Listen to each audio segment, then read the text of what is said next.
you probably know that I have so far been tepid toward the Nickelodeon TMNT series, but that shouldn't be an excuse for having held back on these reviews. All I can say is I just wasn't sure when a good time to go back to them would be as long as the show was running. But now that its run has well come and gone, we're going to cover the final 3 seasons over this summer. So where did we leave off?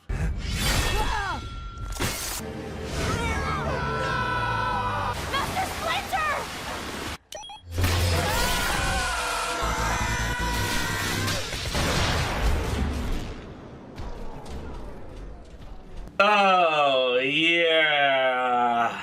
Okay, I'll try and sum things up, especially for any new viewers who haven't seen the other Ninja Turtles reviews yet, though why not? In the second season, it's revealed that the Krang have been enacting a centuries-old plan of Earth's conquest by controlling the evolution process in order to build the perfect human that will help them perfect their mutagen. And naturally, that perfect human turns out to be April, who is completely immune to mutagen. Are we sure this show isn't being run by Chris Carter? Anyway, at the end of the season, the Krang invade the Earth, April's dad gets mutated for the second time, the Shredder takes out both Splinter and Leonardo, with the former being saved by an also now mutated Karai, and the latter being driven away by the Turtles in the party wagon. Pretty much the darkest way any Ninja Turtles season has ever ended. But I guess we could take stock in knowing it can't possibly get any darker than that, right? The third season begins by straight up taking a page from the 1990 movie. Seriously, they travel to the old farmhouse owned by April's family. And yeah, I know this was surely adapted from the original comics, and they did the same thing in the 4Kids series, but it's just amazing how obviously taken straight from that movie these scenes are. Not just the look of the farmhouse, but how Don and Casey are constantly trying to show each other up, and there's even the scene of Mike singing Old MacDonald. Though I guess there is a nice ironic touch here that it's Raph maintaining constant vigil over Leo when it was the other way around before. Oh, and now Mikey has gotten into watching a knockoff of Thundar the Barbarian.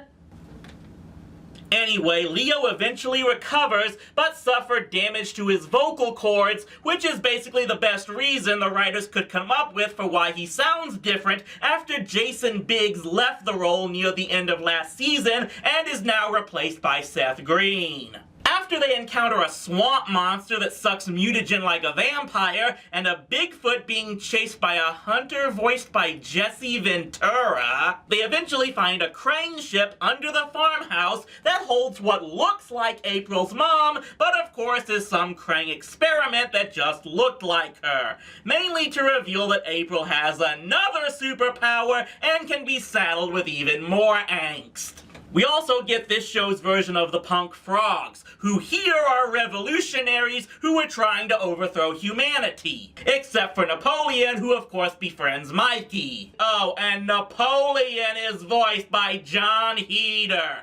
Get it? In fact, the first 7 episodes or so are pretty much about a lost can of mutagen in the woods causing a chain reaction of one mutant monster after another, including mutating the Winchester's car, until we get this show's version of the Vision Quest that turns them into true ninjas, and they go back to New York in the redesigned party wagon. Did they turn Venus de Milo into a bomber girl? Deep breaths.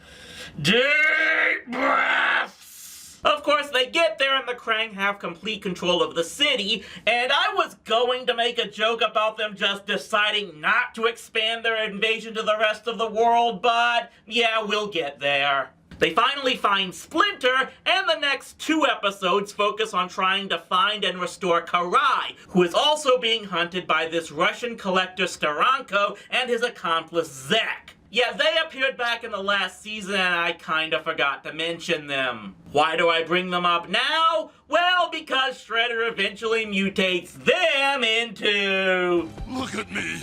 They've turned us into freaks! Yep, they're Bebop and Rocksteady, now forced by Shredder to help him bring Karai. But of course they end up succeeding in their mission in the end. So this is a show where Bebop and Rocksteady are competent? I don't know if I can handle this shock. I might need to sit down. You are sitting down! Oh yeah, I am. There was also Pigeon Pete and a mutant psychic monkey named Dr. Rockwell, who now have teamed up with Slash and Leatherhead to form the Mighty Mutanimals. Okay, this is another time where I have to give the show creators props for bringing back something pretty obscure, because the Mutanimals were only previously featured in the Archie published comics. I just hope their ultimate fate here turns out better than what happened to the group in those comics. So they stop the Krang's ultimate plan to launch mutagen missiles over the rest of the planet, and they rescue and restore the humans from Dimension X, and we're only halfway through the season. Oh, Krang. He might be okay. Well, no, probably not now. As the Turtles and the city try to clean things up, we're introduced to the Purple Dragons. Only here, they gave Hun the new 52 Amanda Waller treatment and turned him into evil Bruce Lee. We also get this show's version of Muckman and Mondo Gecko, the latter of which is voiced by Robbie Rist. I'd make a Cousin Oliver joke, but he did also voice Michelangelo in the first 2 Ninja Turtles movies, so I'm giving it a pass. With the Krang out of the way and Karai back in his clutches, Shredder's next plan is creating these mind control worms, yeah, ripping off Wrath of Khan much, that he plans to use on Karai, who just got changed back into a human off-screen somehow. After that, we're introduced to this show's version of Renette, who spends 2 episodes getting the Turtles trapped in the Middle Ages, and then to Japan of Splinter's youth in a blatant Back to the Future ripoff. Seriously, they even hint that what's going on is the same as that movie without mentioning its name. In the fourfold trap, all 4 turtles are eventually lured into, well, traps, as they're all trying to help Donnie find a cure for Karai's mind control. They're all able to eventually break free, but Karai slips out of Splinter's grasp again, and he begins to despair that they may never be able to save her. But the episode ends with Karai seemingly having coughed up, literally, the bug that was controlling her. The penultimate episode of the year introduces the Triceratons, at least one named Zog that is apparently going through extreme PTSD for lack of a better term. It turns out here the Triceratons are also fighting the Krang, who have returned and are trying to build a new portal generator inside the Statue of Liberty. No Ghostbusters 2 jokes, please. The Turtles shut down the portal, but when Zog gets his gear back that allows him to think straight again... It's not a bomb. It's a signal beacon. Phew. To signal the Triceraton Empire's armada to come and wipe out this Krang-infested planet. I know all I need to know about your planet. You let the Krang run rampant. Yep, they're going there. Did the writers of this show take a page from Lord Vice's playbook? The Turtles destroy Zog's signal beacon, but not before enough of a signal gets through to reach the Armada. This leads to the climactic episode of the season, Annihilation Earth. Turtles, 3117 Bayfront Street, midnight. It's a chess piece.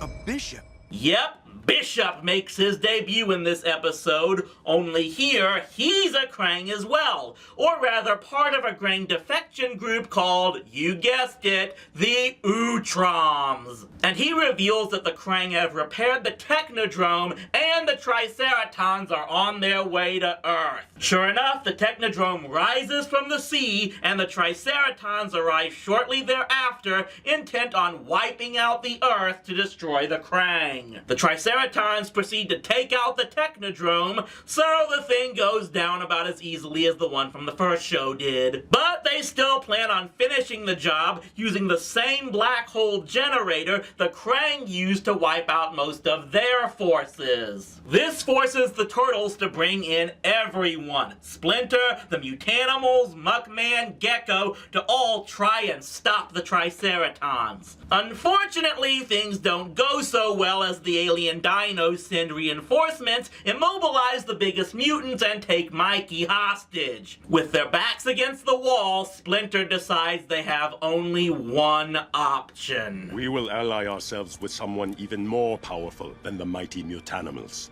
Who, Sensei?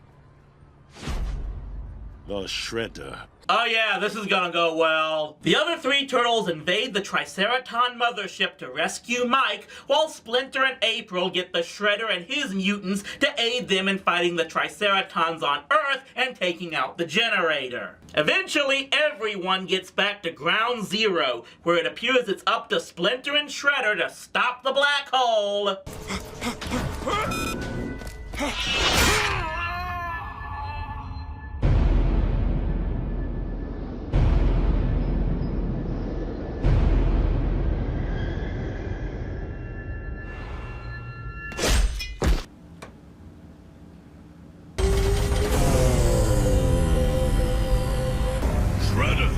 What have you done? Amato Yoshi is finished. The Earth can be destroyed for all I care.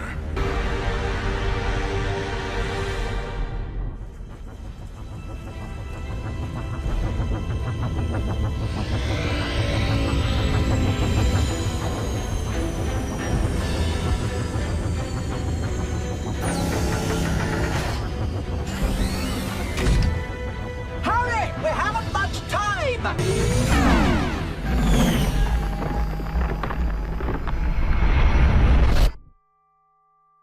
The Earth, Splinter, everyone, everything. Gone.